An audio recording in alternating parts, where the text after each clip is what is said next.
sitio a un amigo del Club de Recercas Históricas, como es Rafael Illa. Rafael Illa estuvo hace muchísimos años en la entidad, por desgracia falleció, pero él hizo un estudio que era muy interesante. En aquel momento no supe valorar yo, sí que supe valorar el estudio, pero no, que era el de la Torre de Montjuïc, la Torre de Señales de Montjuïc. Publicó varios trabajos al respecto, así que sepáis que en parte cosas de las que voy a decir están sacadas de sus textos, que eso creo que es importante recordarlo.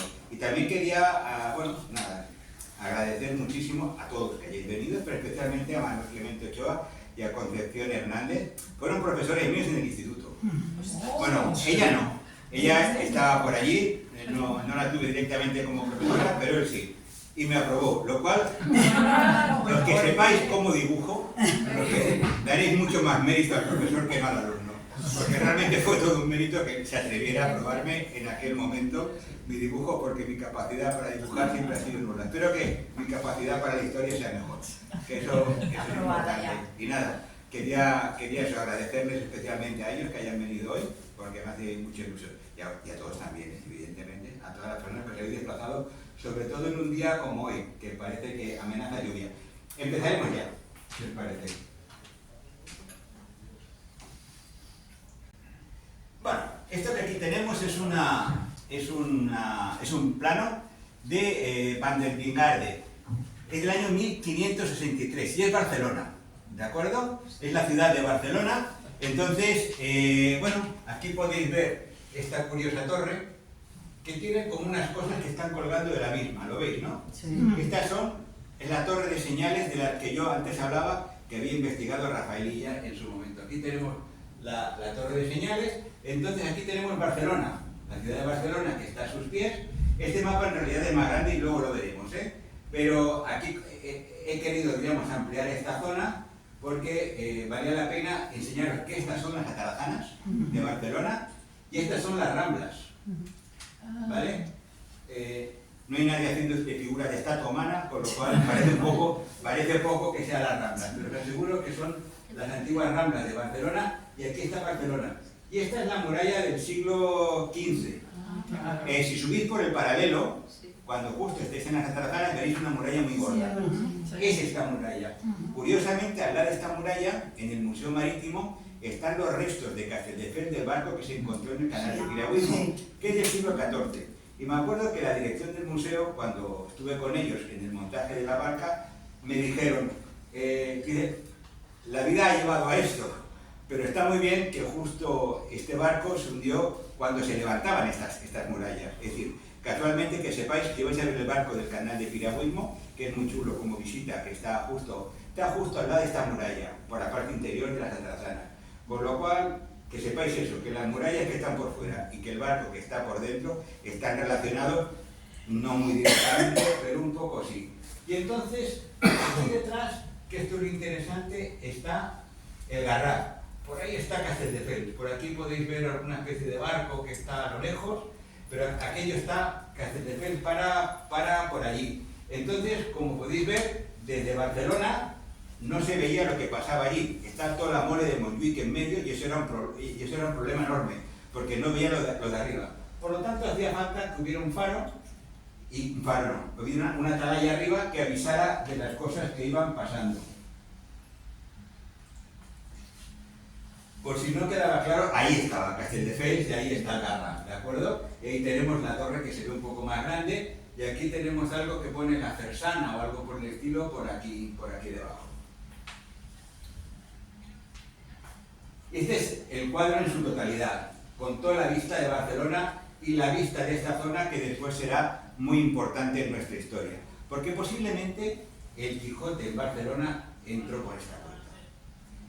Cuando entró, ¿de acuerdo? Pero luego eso ya hablaremos de eso.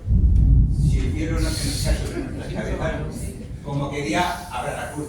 Pero Vingarde, qué nombrecito, no solo dibujó aquella toma desde el mar, sino que dibujó esta toma como aérea, enfocada desde la torre de Montjuïc hacia la ciudad de Barcelona. De nuevo vemos las atarazanas, vemos los barcos, vemos esta zona de la puerta por la que posiblemente entró Quijote, y aquí vemos todo lo que es la ciudad condal.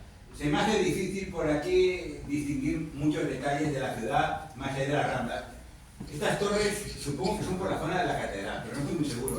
Esto debe ser Santa María del Mar, está cerca de la playa, por la zona aquella, posiblemente sea Santa María del Mar. Porque la verdad es que el dibujo es muy exacto, pero estas torres no se corresponden demasiado con lo de la catedral, tal como yo me acuerdo de ella. La catedral estaba ya como está ahora. No, No. la catedral es moderna. Es decir, el aspecto exterior de la catedral es del siglo XIX Sí, y lo pagó Manuel Girona, sí. Lo que vale es que las torres, la verdad que en el siglo XVI y XVII no sé cómo estaba. Y de nuevo vemos aquí esta estructura curiosa del sistema de señales. Vemos cómo se ve a lo lejos, diríamos, por toda la zona del Maresma, por aquí lejos, y bueno, como antes veíamos la zona del Garraf, y aquí vemos como unos puntos que parecen de geográficos, pero aquí hay una S, aquí hay una P, una L y una M que no sé qué significan. Supongo que eso la gente más conocedora del mundo de la Báltica seguro que le da una explicación.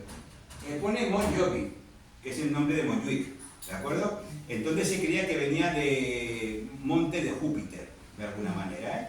Es una de las teorías que hay para el nacimiento de la palabra Montjuic, y aquí lo coge Van der Bingarde. Continuamos con nuestro recorrido, y aquí tenemos nada, aquí tenemos lo que sería esto, nada, una pequeña vista que me hacía gracia que se viera de las atarazanas como fueron construidas. Solo llegará hasta un momento dado, porque no es una figura central en nuestra historia, pero me hacía gracia que se viera cómo estaba en las afueras de la ciudad, las atarazanas, es decir, es un edificio que está en las afueras de la ciudad. Barcelona queda aquí, pero esto estaba afuera. Son reales, las paga el rey. Es aquí donde se construyen todos los barcos de la flota catalana, aragonesa y después española, cuando llegan los reyes de España. Y bueno, por aquí, desde esta posición, salían los barcos hasta el mar. Como podéis ver, la playa estaba justo al lado, no estaba el actual edificio de aduanas, que lo hubiera dificultado notablemente, sino que ahora estaba el mar directo, y entonces los barcos se estiraban por allí y se ponían en la playa sobre la arena, ¿de acuerdo? Atravesando la arena. Aquí podéis ver, bueno, cómo va creciendo en lo que es la muralla del siglo XIV y algún detalle más. Pero el resto tiene poco interés. Aquí tenemos, otra vez, tenemos esto aquí en el medio, esta torre con señales. Este es un mapa de Nicolau de Credenza, del año 1571, y de alguna forma nos muestra lo que es el Baix Llobregat. Aquí podemos ver la ermita de San Salvador, que esto está en Campiñas, para los que no lo sepáis. Aquí se ve el castillo de Castelldefels, aquí se ve Sant Boi, que es este pueblo de aquí, el castillo de Sant Boi, que ahora no queda nada. Entonces el castillo de Sant Boi, y aquí vemos el río Llobregat, y aquí vemos una torre que es la torre que tiene una cierta importancia, que es la torre del Hospitalet del Prat. La torre del Hospitalet del Prat era casi gemela de la torre Barona, y servía para defender lo que era la entrada del río. El río era navegable, el río fue navegable hasta mediados del siglo XIX. Recordar que en el siglo XIX hubo barcos franceses que intentaron para subir hacia arriba. Los de Sant Boi, como vieron eso, vinieron a Castelldefels a pedirnos cañones. No teníamos cañones, pero no teníamos pólvora ni balas, con lo cual, bueno, era todo un desastre. Pero en todo caso, esta es la historia que pasó entonces. Siguiendo con nuestro recorrido, aquí nos hemos acercado un poco más a Barcelona en base a aquello, porque aquí hay una cosa curiosa que es esto. No sé si sabéis, en Barcelona hay una calle en Sants que es de la Creu Cubierta, de la Cruz Cubierta. Sí. Pues esta era la Cruz Cubierta de Sants, ¿de acuerdo? Era una cruz parecida a esta, era una cruz de término que estaba cubierta. Entonces, claro, uno piensa, lógico, Cruz Cubierta, pues viene de eso, porque realmente era una cruz que estaba cubierta. Entonces aquí está Montjuic, y esto la verdad no sé qué es, pero me suena algo terrible, pero tengo que investigarlo un poco más. Al fondo se ve Barcelona. Que sepáis que la torre de Montjuic es antigua, es decir, hay datos, se llamaba Torre del Farell, hay datos de ella ya desde el año 1073, creo recordar, y entonces era como una atalaya, farei, supongo que serviría como faro, pero se supone que ya tendría algún tipo de señales, porque es verdad que desde Barcelona no se veía demasiado bien lo que pasaba en el Baix Llobregat y como punto de avisos a Barcelona era muy útil. Aquí en este mapa del año 1449 vemos que en el siglo XV, a mediados, ya estaba el sistema de señales y que posiblemente, como podéis ver, aquí está la ampliación, el sistema es mucho más antiguo. De hecho, el sistema continuó hasta el siglo pasado, hasta hace 2 siglos, cuando se inventa el telégrafo eléctrico y entonces ya todo el sistema de señales ya no tiene sentido. Mandan un mensaje telegráfico y ya no sirve. De hecho, este era un sistema de señales óptico que se llamaba.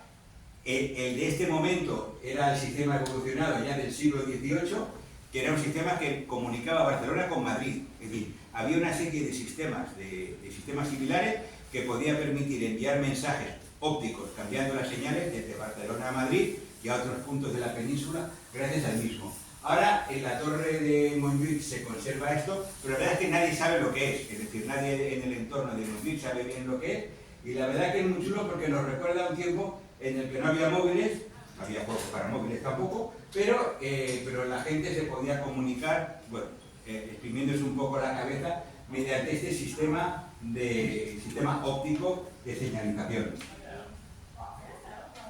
Bueno, aquí lo que tenemos es más o menos lo que veíamos en aquel mapa inicial, simplemente es aprovechándonos un poco del Google. La imagen está, diríamos, un poco ampliada a lo largo para que se vea con más detalle. O sea, está, digo, ampliada a lo ancho para que se vea de forma. Pero desde Barcelona, desde los 200 metros más o menos que mide Montjuïc, se puede ver 20 kilómetros lejos hasta la Torre de Montgas.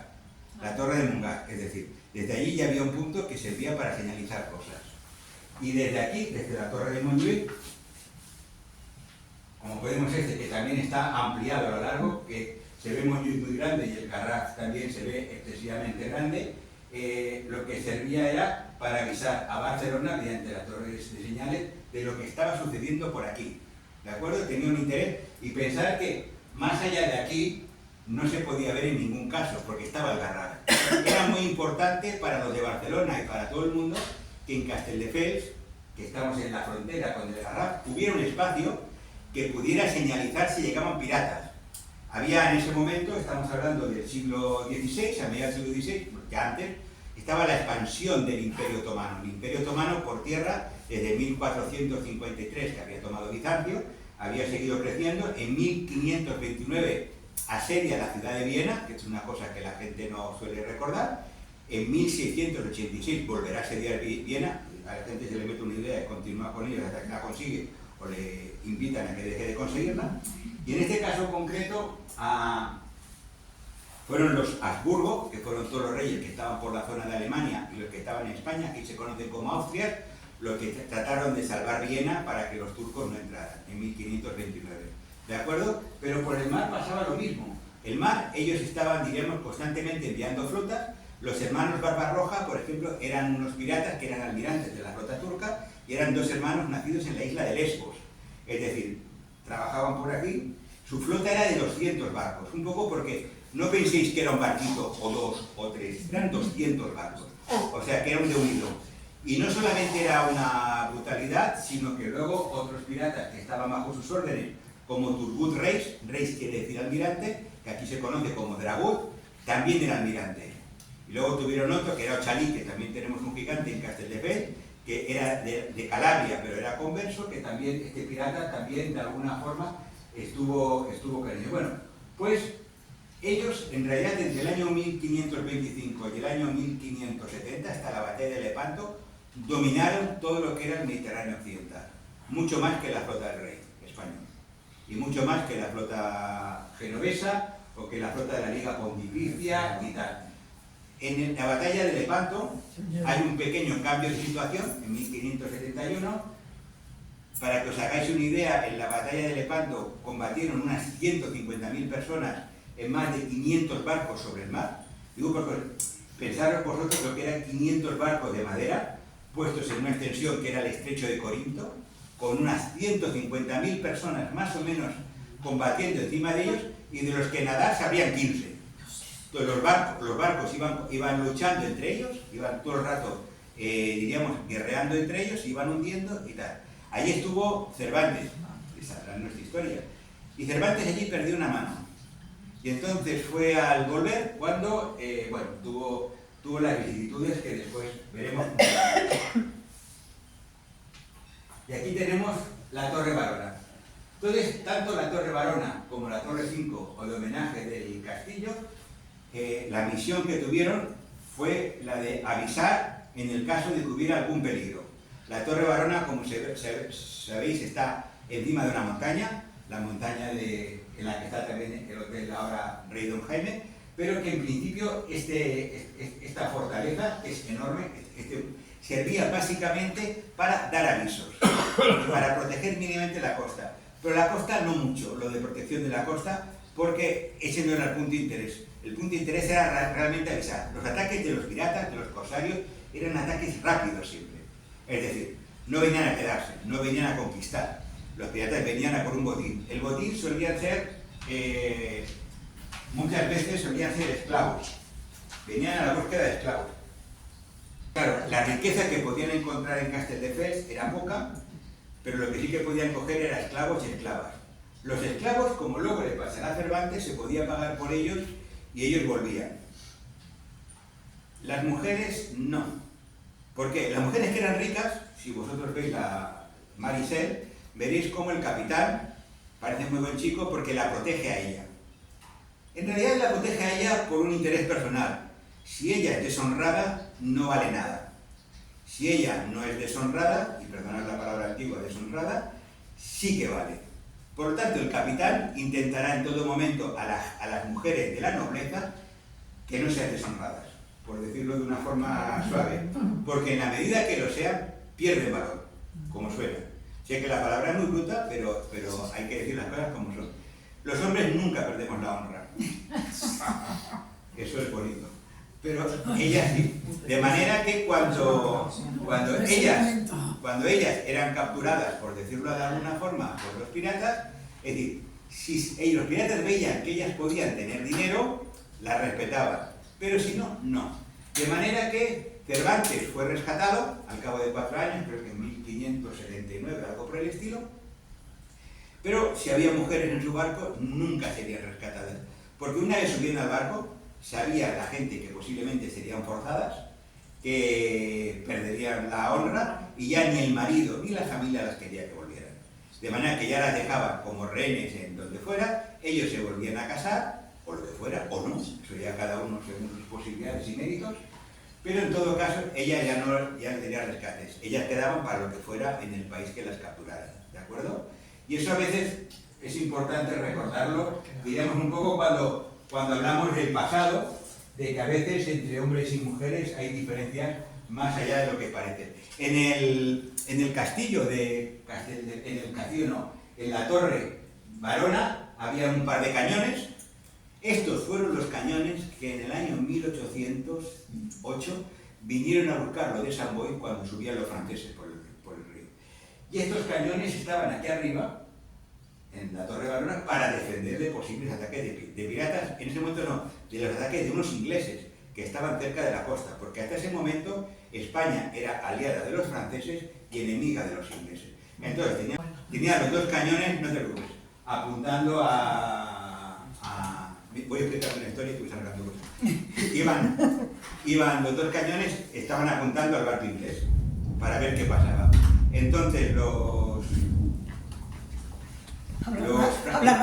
de San Boi, sí, los de San Boi llegaron, pidieron los cañones y los de Castell dijeron, no hay problema en dar los cañones, pero no tienen pólvora en paz. ¿Y qué hacéis apuntando al barco inglés? Es que ellos no lo saben.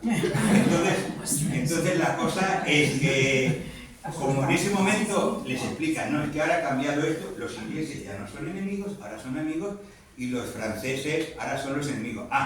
¿Lo saben los ingleses? No sé.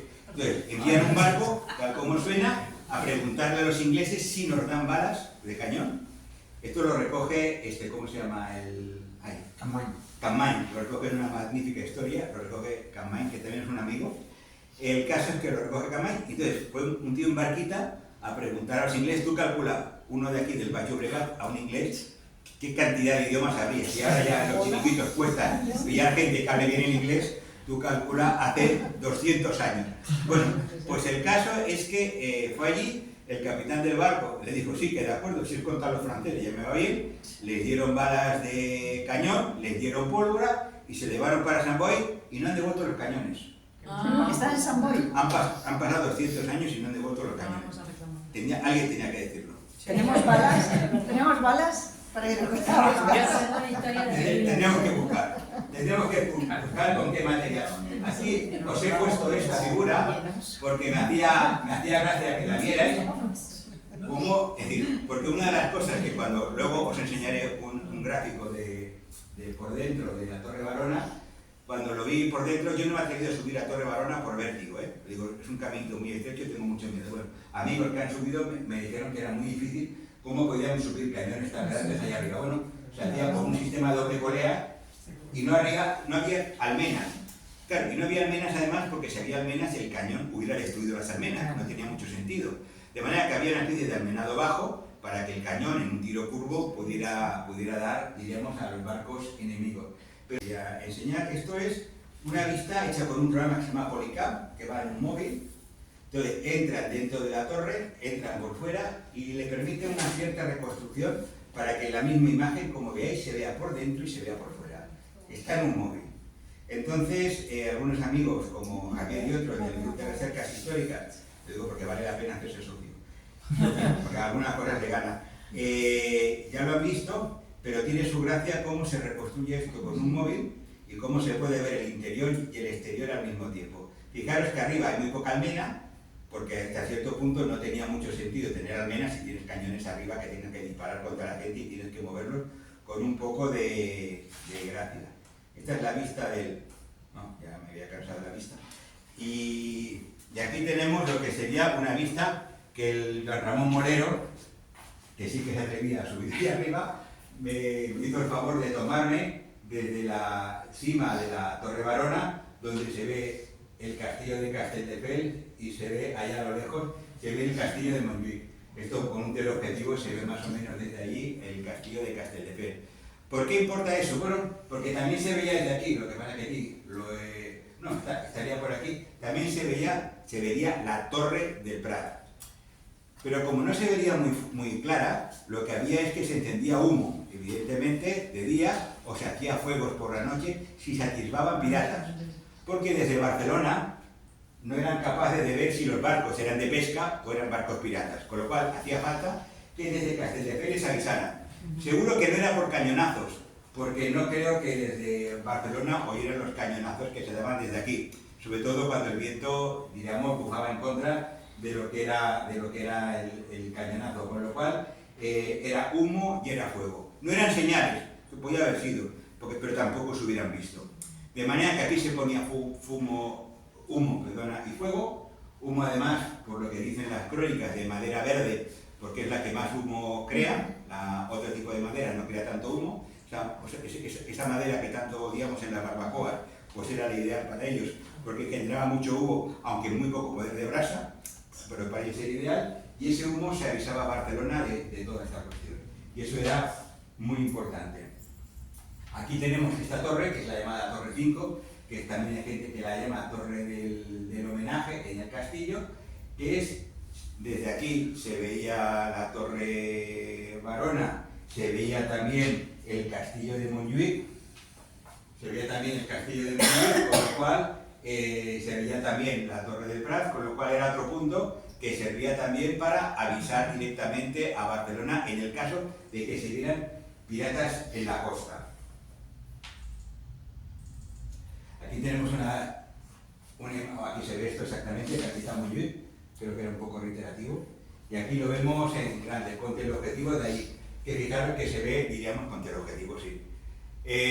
Pensar que los catalejos no se inventan hasta 1590-1600, que el Dux de Venecia, que era una categoría, no empieza a tener catalejos hasta el año 1609. Con lo cual, catalejos aquí para ver de lejos seguramente no llegarían hasta 1620 o 1630. Precisamente el Dux de Venecia, cuando le hacen las pruebas en 1609 para venderle un catalejo, tal como suena, Galileo estaba con él y Galileo de ahí coge la idea de coger ese catalejo, de hacerse, él lo hace él mismo, enfocar al cielo y cambiar lo que sabemos de astronomía, gracias a esto mismo. Porque a los de Venecia también les gustaban los piratas y también querían tener catalejos para poder avisar y descubrir piratas antes de que les atacaran a ellos. O sea, fijaros vosotros las historias, las ramificaciones que tienen. Bueno, y aquí tenemos las galeras. Desde Castelldefels avisábamos a Barcelona. En Barcelona, por aquel sistema de señales, avisaban a la ciudad de abajo de que habían piratas, y entonces en Barcelona habían 4 galeras de la Generalitat. Las 4 galeras estuvieron a partir del año 1608. Es decir, a partir de 1608 hay 4 galeras de la Generalitat, que son las que salen y que son las que vienen al Baix Llobregat a defender si hay piratas. Vosotros calculad lo que sería la cosa. Hay piratas en el Baix Llobregat. Salgamos. Había que ir remando. Es decir, una cosa es en alta mar, con el viento sí que se movía por viento, pero hasta que salían había que salir remando. Con lo cual muy rápido le hicieron la cosa. Y tenían que remar desde Barcelona hasta aquí. A mí ya me cansa el canal de piragüismo. Calcular vosotros y vosotras lo que sería venir desde Barcelona aquí con este cacharro tan grande, con esta nave tan grande, remando. Esta es la nave San Jordi, es una copia y tal. Entonces, en todo caso, salían las 4 naves, o 2 o 3, según la cantidad de peligro que se determinara, y eso. Había a veces problemas, porque las naves eran de la Generalitat. Y a veces el virrey de la zona daba órdenes de que salieran porque se enteraba antes que había piratas. Pero la Generalitat no podía consentir que el virrey diera órdenes en unos barcos que eran suyos, de manera que las paraba. Ahí estaban los piratas. Vosotros pensad que mientras yo voy hablando hay piratas por ahí, No podía ser. Iban a hablar al virrey, a decirle que él no era nadie, al lloctinent. Lo digo porque en Barcelona está el Palau del Lloctinent. El Palau del Lloctinent, que está lo de la catedral, es el palacio del virrey. Lo digo un poco porque a veces la gente no sabe que la traducción de lloctinent, del lugarteniente, es el virrey, Entonces, un poco para que lo sepáis. Entonces, iban al palacio del virrey a decirles que él no era nadie, para hacer eso, que eso tenían que hacerlo ellos. El virrey le decía, bueno, pues decidámoslo, ahora vamos nosotros. Entonces, ahora se acaba decidiendo y los barcos supongo que van a ir saliendo, Pero eso está en las crónicas porque en algunos casos en Castelldefels sale eso. Los barcos acabaron en el año 1623 porque tenían muy poca dotación presupuestaria, los dedicaron a viajes comerciales, pero iban sin armamento, sin soldados ni nada. Tuvieron un ataque brutal de piratas en un momento dado por la zona de Fregís y hundieron los 2 principales y el resto no tuvieron dinero, y ahí acabó esta galera. Pero en todo caso, tuvieron una vida muy importante porque se utilizaron mucho. Entonces, un caso de alarma, que intentaré ir rápido, desde Castelldefels a la Torre de Montjuïc, para que veáis que esto era así, lo tenemos el 30 de junio de 1622, cuando desde la baronía de la Gran Pruñá, que sepáis que el castillo entonces ya no funcionaba en ese año, el castillo hacía más de 150 años que había sido destruido durante la Guerra Civil Catalana, se avisa de un ataque en las playas de Prat durante la noche. Entonces os lo leo.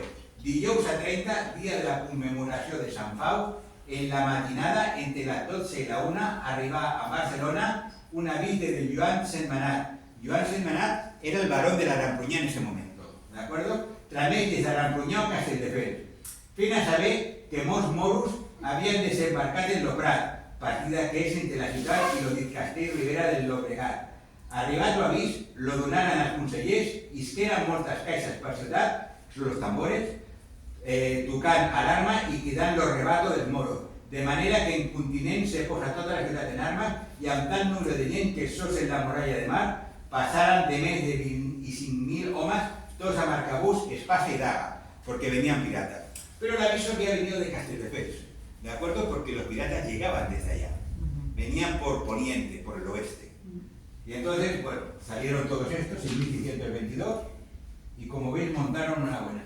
Y aquí ya empezamos a tener a nuestro amigo. Porque otro ejemplo de ataque, creo que lo tenemos en el Quijote. Y esto es lo que Es el motivo de la conferencia de hoy. Vamos llegando, ¿eh? Ánimo.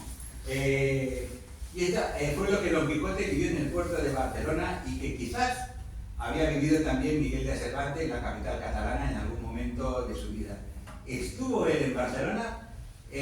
No lo sabemos. Simplemente recordaremos que su relación con los corsarios no fue muy buena. Él fue capturado por los corsarios tras luchar en el año 1571 en Lepanto, había perdido una mano, luchando contra el Imperio Otomano. Y entonces, frente a Palamós, hacia el año 1575 fue capturado y fue liberado hacia el año 1580. ¿De acuerdo? Entonces, bueno, esto vale la pena recordarlo como un gran detalle sobre su vida. Este retrato se cree que es bastante fidedigno, que es de Juan de Jáuregui, pero tiene otro de Juan de Jáuregui que se parece muy poco, entonces uno piensa, ¿cuál será fidedigno? Pues eso. Entonces, lo que, siguiendo, para Martín de Riquer supone que si estuvo en Barcelona, debió vivir donde la tradición señala, que es un sitio muy chulo para ir a verlo. Es en el Paseo de Colón 2. El Paseo de Colón está justo, no me acuerdo, la plaza del Duque de Medinaceli, ¿cómo se llama aquella plaza? ¿La de Correos? ¿Qué? ¿La de Correos? No, antes, sí, pero más o menos por esa zona. Está por esa zona, está muy cerca de esa zona y es muy chulo ir a verla. Lo digo un poco porque es una casa cuya fachada es básicamente del siglo XVI, que es curioso que se conserven ese tipo de casas aún en Barcelona. Carme Riera, que también hizo un estudio, la escritora Carme Riera mallorquina, hizo un estudio sobre el tema y ella cree que es dudoso que estuviera en el año 1610. Aunque no tiene pruebas fehacientes, cree que lo más lógico es que estuviera en 1571 en el momento de embarcar las tropas hacia Lepanto. Las tropas embarcaron hacia Lepanto en 1571 desde Barcelona, con lo cual ella supone que posiblemente fue en 1571 cuando estuvo en Barcelona. Pero de hecho, seguro que estuviera en Barcelona no se sabe. Pero yo creo que debió estar por algunos detalles que vemos en el Quijote. En todo caso, hay que decir que 40 años antes o después, hay que decir que el terror de los piratas venía a ser lo mismo en toda la costa, salvo en Francia. Francia estaba aliado con los piratas, Francia estaba en contra de los Habsburgo, los tenía por Austria y Alemania y los tenía en España, que le hacían pinza. De hecho, Francisco I, el rey francés, estuvo capturado por la monarquía hispánica, el rey de España en un momento dado, por Carlos I, y entonces, en cualquier caso, posiblemente Cervantes pudo ser testigo de todas estas cosas que narra en algún momento. Y aquí pongo la famosa frase que dice al final de todos sus viajes Cervantes, y creo que vale la pena decir que la dice, porque siempre se cita la frase, pero no cuándo la dice. Se dice el que dice, pero no cuándo. Esta frase la dice Cervantes cuando ya ha sido derrotado, está volviendo a su casa. Estamos al final casi del Quijote. O sea, ya el caballero de la Blanca Luna ya la ha vencido, él se siente derrotado, se siente mayor, se siente abatido, ya sabe que ha perdido. Y entonces, bueno, dice esto, ¿no? Y así me pasé de claro a Barcelona. Archivo de la cortesía, albergue de los extranjeros, aquí está en original, que si no, hospital de los pobres, patria de los valientes, venganza de los ofendidos y correspondencia grata de firmes amistades, y en sitio y en belleza única. Y aunque los sucesos que en ella me han sucedido no son de mucho gusto, sino de mucha pesadumbre, lo llevo sin ella, solo por haberla visto. Es decir, él fue aquí derrotado y fue donde ya vuelve a La Mancha con ese sentimiento que le llevará a la muerte posteriormente. Perdona por el spoiler, pero vale la pena leerlo. Y entonces aquí tenemos a Cervantes con esto. ¿Y dónde está la calle? Sí, era al lado de Correos. Aquí tenemos el mapa de Barcelona, este es el Paseo Colón. La plaza de Duque de Medinaceli. Sí. Entonces aquí tenemos, perdona, la plaza de Duque está aquí. O sea, Sí, está más para allá. Es la de Correos, sí. Aquí tenemos el Paseo de Colón número 2, esta es la finca. Ahí tenemos, lo he puesto esta vista porque se veía Castelldefels y esto siempre mola. Y aquí lo tenemos aún un poquito mejor indicado cada uno de los puntos porque creo que vale la pena el verlo. Fijaros que la muralla venía por aquí, ¿de acuerdo? La muralla de la Barcelona del tiempo en que estuvo Cervantes. Aquí tenemos la casa, por si os había quedado algún tipo de duda. Y aquí la tenemos de frente. han puesto este supermercado aquí, que se ve más que la casa, porque aquí estaba apagado, pero está iluminado habitualmente. Pero bueno, este es el edificio, ha sido algo reformado en 1945, tiene un poco de gracia que todas las ventanas son diferentes entre ellas, la forma de estar hechas, y se dice que Narcís Turiol aquí hizo el ictineo, aquí diseñó el ictineo, como el de ahí. Y es curioso que es una casa que pasa completamente inadvertida, hay una placa pequeñita abajo, y si es el sitio donde vivió Cervantes, uno cree que debería estar mucho más señalizado. Es decir, que merecería, creo que esta plaquita es la que lo Esa placa dice que vivió Cervantes. Sí, hay una placa que pone. pero creo que esta historia tiene mucha gracia, a mí me lo parece, y creo que si vivió ahí Cervantes, valdría la pena que se recordara. Aquí, el plano de antes que hemos visto este sitio, le he ampliado un poco para que se viera con más detalle toda esta zona donde está la Facultad de Náutica, más o menos se ve donde está la Facultad de Náutica, y está aquel restaurante mexicano tan bueno, que no me acuerdo cómo se llama, pero por aquí era la entrada de Barcelona. Y posiblemente en estas playas estuvo el Quijote antes de entrar en ella, en Barcelona, ¿de acuerdo? Y posiblemente la casa de donde estuvo Cervantes, que como la vista de 1563 es algo posterior, debía estar por aquí aproximadamente, para que lo pensemos. Y aquí tenemos el capítulo en el que se narra la llegada a Barcelona. Llega Don Quijote y Sancho llegan a Barcelona acompañados por el bandolero Roque Guinart, que su verdadero nombre era Perrot Rocaguinarda, por caminos desusados, por atajos y sendas encubiertas. No dice por dónde. Y a mí me molesta porque yo esperaba que dijera, pasamos por Castelldefels, eso es lo más acercado, esto es lo más acercado que he podido saber, que llegó por caminos desusados, por atajos y sendas encubiertas. Claro, iba con Roque Guinart, era un bandolero, aquí están Don Quijote y Sancho, en este magnífico grabado de Doré, y por lo tanto tampoco podía hacer mucho. Y voy a intentar leerlo porque me parece muy bonito. Esto es el día de San Juan, es la víspera de San Juan cuando lleguen aquí. Entonces, él ve la celebración del San Juan en Barcelona. Volvióse Roque, quedóse Don Quijote esperando al día, así a caballo como estaba, y no tardó mucho cuando comenzó a descubrirse por los balcones del oriente la paz de la blanca aurora, alegrando las hierbas y las flores, en lugar de alegrar el oído. Aunque al mismo instante alegraron también el oído el son de muchas chirimías y atabales. Chirimía es una especie de trompeta que sonaba fatal, y atabales son tambores, un ruido de cascabeles y trapa, aparta, de corredores que al parecer de la ciudad salían. Dio lugar la aurora al sol, que con un rostro mayor que el de una rodela, por el más bajo horizonte poco a poco se iba levantando. Tendieron Don Quijote y Sancho la vista por todas partes. Vieron el mar hasta entonces de ellos no visto.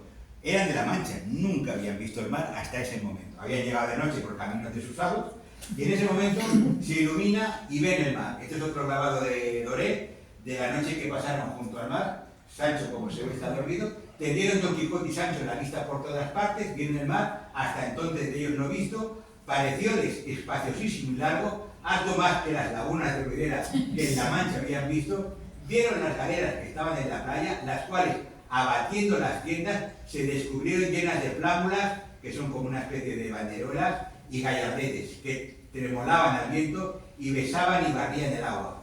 Dentro sonaban clarines, trompetas y chirimías, que cerca y lejos llenaban el aire de suaves y belicosos acentos. Comenzaron a moverse y a hacer un modo de escaramuza por las sosegadas aguas, correspondiéndoles casi al mismo modo infinitos caballeros que de la ciudad sobre hermosos caballos y con vistosas libreas salían. Acaba de caer un rayo. Bueno, los soldados de las galeras disparaban infinita artillería, a quienes respondían los que estaban en las murallas y fuertes de la ciudad, y la artillería gruesa con espantoso estruendo rompía los vientos. Eso ya lo he buscado que fuera. Ya lo he buscado que fuera. No es casualidad. Que rompía los vientos, a quien respondían los cañones de crujía de la escalera. El mar alegre, la tierra cojunda, el aire claro, solo tal vez turbio del humo de la artillería, parece que iba infundiendo y engendrando gusto súbito en toda la gente. No podía imaginar Sancho cómo pudiesen tener tantos pies aquellos cultos que por el mar se movían, se refiere a los remos. Y aquí tenemos otra imagen de Doré.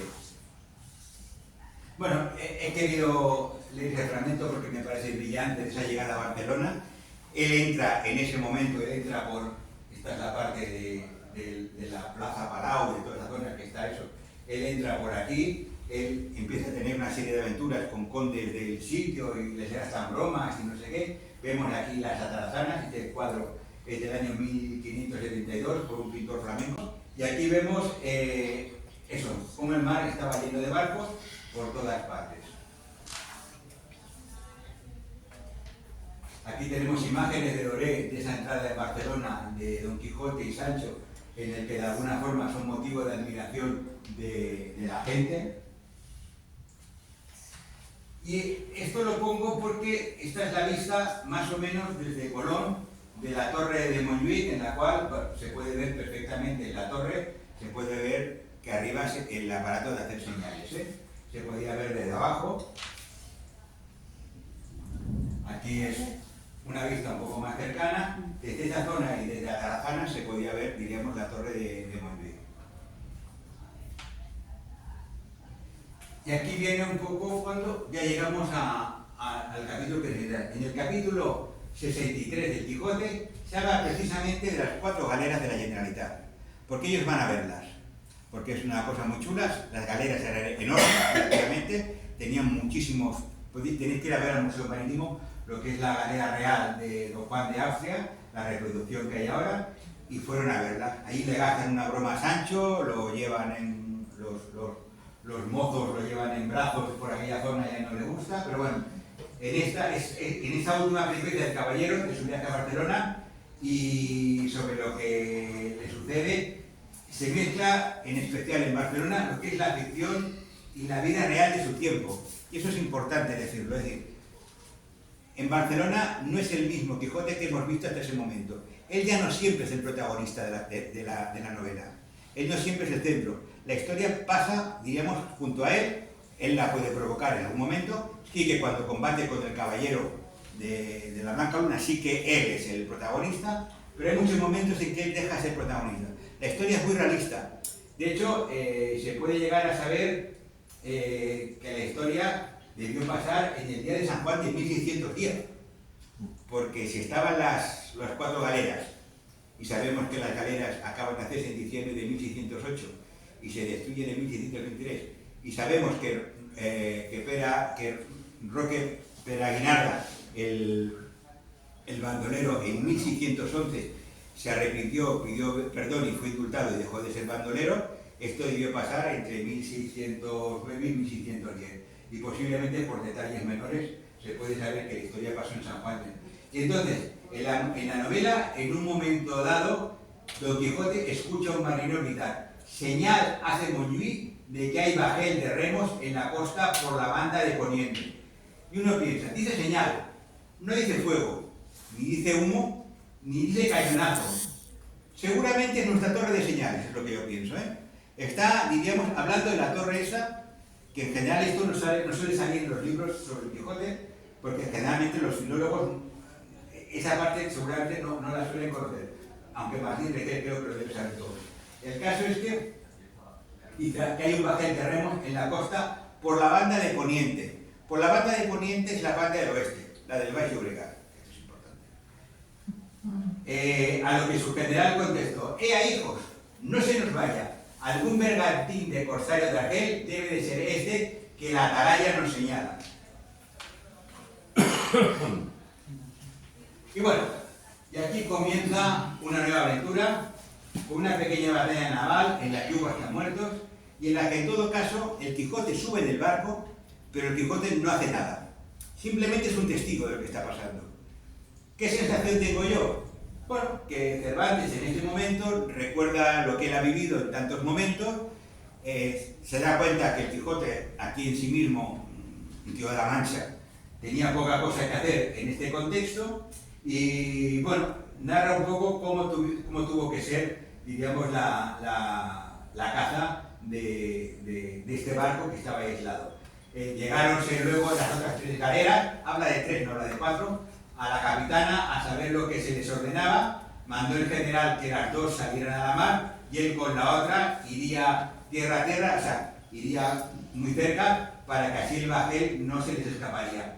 Apretó la chusma a los remos, la chusma eran los galeotes, los que iban, diríamos, remando. Los galeotes, que sepáis, iban atados con argollas al barco, de manera que si el barco se hundían ellos con el barco. Calcular vosotros, el 50% de los 150.000 que lucharon en Lepanto eran chusma, iban ligados. Los que perdieron, que eran cristianos, o sea, un poco para que sepáis, los barcos turcos que perdieron, los remeros eran cristianos que se hundieron con el barco. Y así era la cosa. Apretó la chusma a los remos, impidiendo las galeras con tanto furia que parecía que volaban. Las que salieron a la mar a obra de 2 millas descubrieron un bajel que con la vista le marcaron por de hasta 14 o 15 bancos. Y así es la verdad, el cual bajel, cuando descubrió las galeras, se puso en caza, se puso a correr, con intención y esperanza de escaparse por su ligereza, pero habiéndole mal, porque la galera capitana era de los más ligeros bajeles que en el mar navegaban, y así le fue entrando, que claramente los del bergantín conocieron que no podían escaparse. Y así el Arraez, el capitán, quisiera que dejaran los remos y se entregaran por no irritar a enojo al capitán que nuestras galeras regía. He puesto esto de la batalla de Lepanto porque me parecía épico, con este señor saltando del barco y toda esta escena, que me parece, pero que no es exactamente lo que se ve aquí. Pero la suerte, que de otra manera lo guiaba, ordenó que ya que la capitana, la nave capitana, llegaba tan cerca que podían los del bajel oír las voces que desde ella les decían que se rindiesen, 2 toraquis, que es como decir 2 turcos borrachos que en el bergantín venían con otros 12, dispararon 2 escopetas con que dieron muerte a 2 soldados que sobre nuestras arrombadas venían. Las arrombadas en las galeras, que era la parte frontal del barco, que estaban a cada lado. Viendo lo cual, juró el general de no dejar con vida a todos cuantos en el bajel tomasen, y llegando a embestir con toda furia, se le escapó por debajo de la paramenta. Pasó la galera delante un buen trecho, los del bajel se vieron perdidos, hicieron vela en tanto que la galera volvía, y de nuevo a vela y a remo se pusieron en caza, intentaron huir, pero no les aprovechó su diligencia tanto como el extrañoso atrevimiento, porque alcanzándoles la capitana, a poco más de media milla, les echó la paramenta encima y los cogió vivos a todos. Es decir, luego en la novela lo que sale en el Quijote es que el general está muy cabreado, coge a la persona que hacía de capitán y descubre que era una mujer, se queda asombrado y descubre además que era una mujer cristiana, castellana, Ana Félix, y que por una serie de aventuras que era de importancia había llegado a ser capitán del barco. Pero bueno, tiene su gracia, pero ya es otra historia.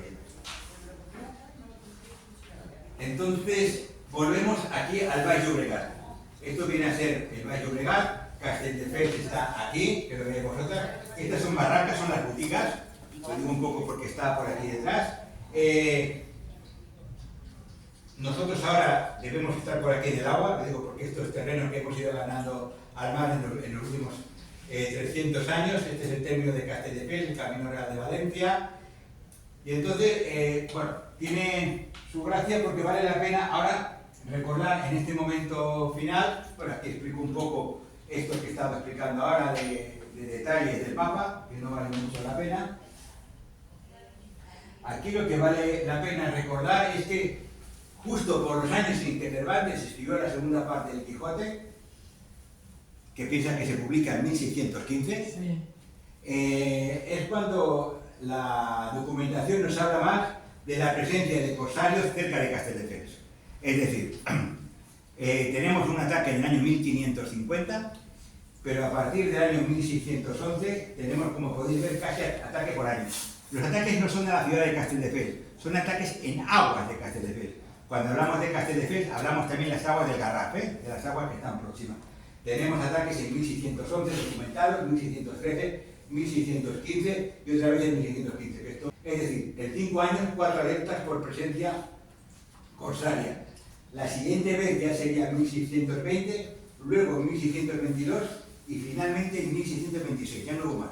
Pero como podéis ver, en cuestión de 15 años hubo un montón de ataques a Castelldefels, ¿eh? Es decir, en aguas de Castelldefels, por parte de piratas. Y es, curiosamente, cuando hemos dicho antes que posiblemente la acción en la obra de Cervantes debió pasar por el San Juan de 1610, es decir, que es un momento muy próximo a este. Yo, por estos detalles, creo que posiblemente tiene razón Martí de Riquer. Es posible que si estuvo en Barcelona Cervantes, fuera más o menos por este año. Entonces, estos son los años de la estancia ficticia de Don Quijote en Barcelona, y es muy poco anterior de la publicación en 1615. Roque Guinart en 1610 aún continuaba ejerciendo como bandolero, y las 4 galeras de la Generalitat aún eran operativas. Y entonces, bueno, lo que a mí me sugiere todo esto es que quizás Miguel de Cervantes vio en Barcelona una alerta originada desde Castelldefels. Es decir, él no lo supo nunca, ¿eh? O sí lo supo y después comete lo que me parece muy feo. Pero el caso es que él igual vivió una alerta en Barcelona. Él vivía en el Paseo Colón II o en alguna casa de las inmediaciones. Él debía ver aquella extraña torre de señales allá arriba y seguro que le llamó la atención, porque no era una cosa que se viera habitualmente. Seguro que eso le hizo gracia y luego se acordó de ello y lo menciona en el Quijote. Y entonces vio que con un aviso de aquella torre las galeras salían para perseguir piratas, y tal vez es la sensación que tengo, todo ello fue recordado por él al escribir el Quijote.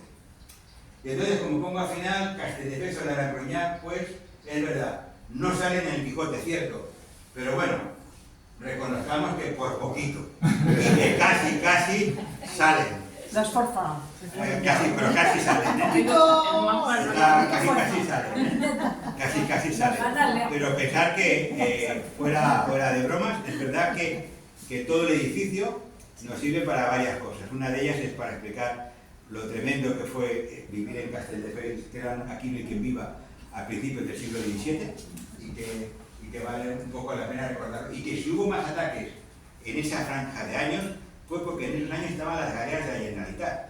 Y las galeras de la Generalitat, que es la documentación oficial, narraban cada vez que salían dónde iba. ¿Qué pasa? En el momento en que en 1623 acaban con la flota,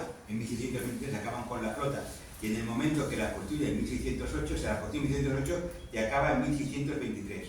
Por lo tanto, en esos años es la documentación oficial cuando narran todos los ataques. Y como veis, Castelldefels estuvo lleno de ataques en esa época, porque era lo que nombraba la documentación oficial.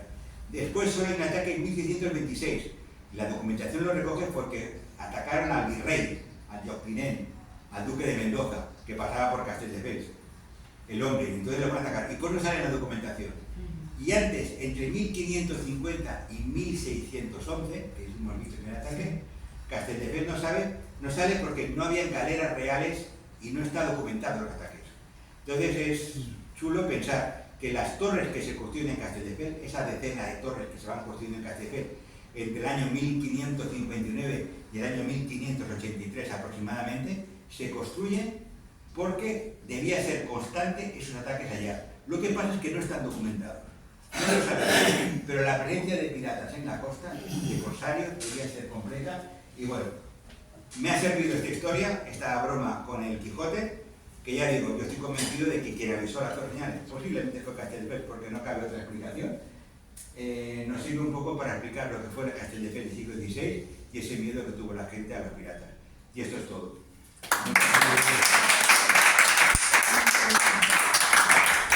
No sé si hay alguna pregunta. Sí, por supuesto. Dime. ¿Las torres no las manda a construir Felipe II? No, él hizo una instrucción general en la que pidió que desde Coyure hasta Huelva se hicieran torres por toda la costa. Pero las torres que él quería que se hicieran eran torres tipo Torre Barona. Eran torres que servían, diríamos, de alguna forma en una posición estratégica con finalidades estratégicas. Las torres de las ciudades se las construía cada vecino, de alguna forma. Todo se ha dicho. Como el rey no tenía financiación, como ahora, quien pagaba la Torre Barona tampoco fue el barón de Arampuñán, la pagaron los vecinos, porque eran a quienes sacaron el dinero. Pero los vecinos, todo lo que fuera a salvar la vida ya les venía bien. Con lo cual los vecinos de Castelldefels pagaron a Torre Barona, se llama Torre Barona por el barón, no por los vecinos. Pagaron la reconstrucción del castillo de Castelldefels, que era del barón, también lo pagaron ellos, y pagaron cada uno su torre. Con lo cual, bueno, es decir, que era gente que debía tener unos aciertos posibles. ¿Sí? Pero además no podían guardar las cosechas, no se usaban como silos. Yo había leído algo No, así. las torres utilizaban, la parte de abajo de las torres Sí. servía como almacén, pero era pequeño. Como silo tenían silos más grandes, ¿eh? O sea, la torre, o sea, la parte de abajo de la torre era la mitad que este espacio en general, con lo cual no cabe mucha cosa dentro de las torres. Y no servían de refugio a la población tampoco. Sí, sí, a Ah, partir eso del sí. primer piso hacia arriba sí que servían de refugio a la población. Ah. Entonces, hay una manera de subir a ellas, que había un paso elevadito entre las masías y las torres que permitía que la gente pasara y tal. Ese paso elevadizo entre las masías y las torres, que se ve siempre a nivel de primer piso, posteriormente se puso en piedra porque ya no hacía falta que fuera de madera. Si vais al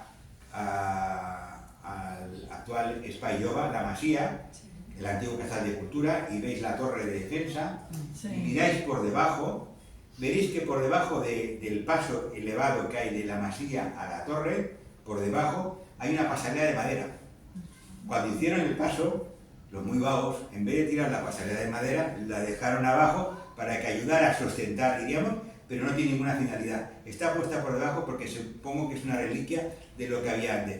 Y si os fijáis en la fachada de la antigua Casa de la Cultura, está lleno de saeteras para disparar flechas y defenderse desde la casa.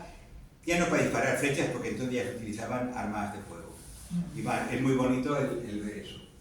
¿Alguna cuestión más? Pues si no, antes de que caiga el cielo. ¿De qué siglo es los piratas Dragut y Oxali? Dragut y Oxali. Dragut es de la primera mitad del siglo XVI. Es más o menos su momento culminante, viene a ser entre 1540 y 1560. Él fue lugarteniente de los hermanos Barbarroja.